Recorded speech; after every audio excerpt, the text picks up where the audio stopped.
chers Walf TV et bienvenue dans ce flash. En bref, la RADDHO demande à l'État du Sénégal de procéder sans délai à l'évacuation sanitaire de Bubo Bourgi selon la rencontre africaine pour la défense des droits de l'homme. Le droit à la vie et à la santé est consacré par la Constitution et le gouvernement est tenu de le respecter. Déclaration contenue dans un communiqué parvenu à notre rédaction.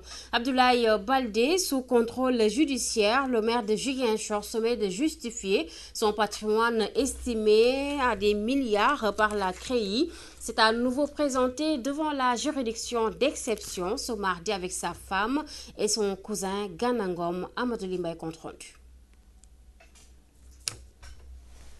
Abdoulaye Baldé, placé sous contrôle judiciaire par la commission d'instruction de la CREI. Le maire de Ziguinchor reste ainsi à la disposition de la juridiction spéciale. Nous nous sommes présentés devant la commission qui, en toute souveraineté, a ouvert une information.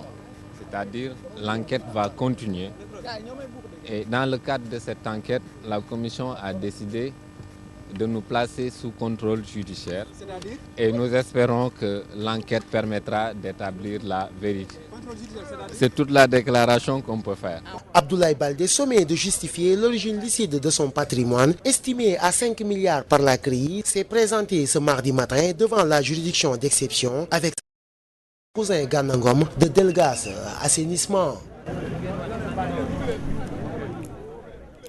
Une mauvaise gestion des finances publiques, révélation de la Cour des comptes. Dans son rapport remis au chef de l'État, plusieurs défaillances ont été notées dans certaines sociétés publiques. Les Sénégalais interrogés estiment que l'origine de ces manquements est la corruption qu'il faut éradiquer pour aspirer au développement. Un reportage signé Mariam Touré. Après la remise du rapport de la Cour des comptes au président de la République qui a révélé une mauvaise gestion des finances publiques, les Sénégalais se prononcent sur la corruption qui, selon eux, est un cancer à éradiquer si on aspire au développement. Je pense que c'est une question que tous les Sénégalais devaient régler parce que si la corruption elle persiste aussi bien dans les établissements publics que dans les établissements privés, je pense que cette ambition de transparence que certains chefs d'État, même ou bien certaines politiques se réclament pour introduire ça au niveau du pays, ça n'ira nulle part. Il y a la corruption active et la corruption passive. C'est vrai qu'il ne faut pas généraliser. Au niveau de l'administration sénégalaise, il y a des gens aussi qui échappent vraiment à ce cancer, à ce mal du siècle. Mais il faut dire que c'est la petite corruption. Et c'est un mal vraiment qui est général presque en Afrique.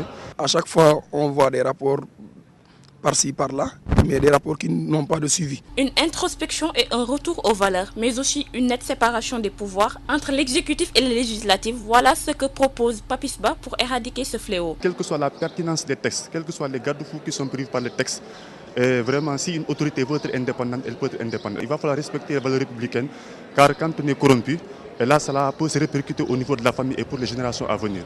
Je crois que la seule solution qui va aujourd'hui, c'est faire une introspection.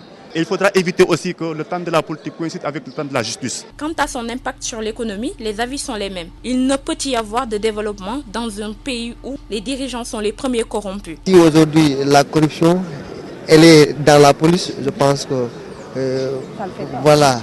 Donc on ne peut pas parler de développement.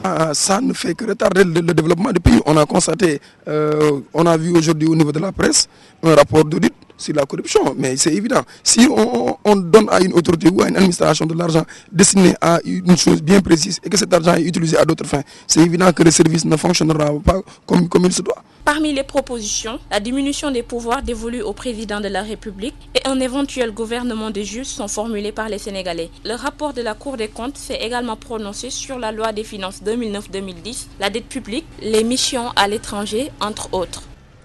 Mariama Touré, le centre-ville de Kaolack dans un triste décor avec l'hivernage qui s'installe. Les flaques d'eau et l'état d'ordure occupent les rues mal éclairées et sans sécurité.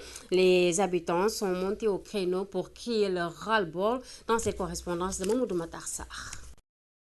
Des rues remplies d'eau, des tas d'immondices dégageant une odeur nauséabonde. C'est le triste décor qu'on note au quartier Léona situé au centre-ville de Kaolack. Une situation qui a poussé les commerçants et autres habitants à se faire entendre. Nous croyons que, avec le maire partant, s'il y a un nouveau maire, il y aura un assainissement, il y aura de très bons changements. Mais rien ne s'y fait.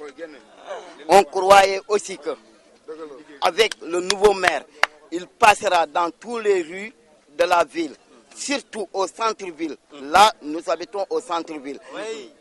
Mais avec cette eau, personne n'arrivera pas à travailler ici. Alors, on n'arrive pas à travailler. Mais qui n'a pas de bonne santé, on n'aura pas de bonne santé ici. Pourquoi? Parce qu'il y a trop de saleté. Avec tous ces saletés, on n'aura pas de santé. Et comme il n'y a pas de santé, alors rien ne va. Nous avons un problème de l'assainissement. Il y a l'eau usée qui est ici, qui nous dérangeait de traverser les Jakarta, même les piétons. Les vendeurs de la petite déjeuner. L'insécurité est aussi un problème noté dans ce secteur. L'insécurité aussi, ça ne va pas parce qu'il y a les voleurs qui sont un peu partout. Il n'y a pas de lumière. Comme il n'y a pas de lumière, il n'y a pas de sécurité. Alors, nous payons tout. Il n'y a pas de lumière. Il y a aussi les voleurs qui sont un peu partout ici. Ces commerçants qui interpellent les nouvelles autorités menacent de ne plus payer la taxe municipale. Kaoul, Mamadou Makhtar Sarr pour la radio-télévision Walfadjri. Mamadou Makhtar Sarr, c'est avec vous que se referme ce flash d'info. Merci à vous tous de votre attention. L'info revient à 19h en Wolof avec Mohamedou Bitey. Quant à moi, je vous retrouve à 20h. D'ici là, bonne suite des programmes sur Walf TV. Les pas musicales, c'est tout de suite.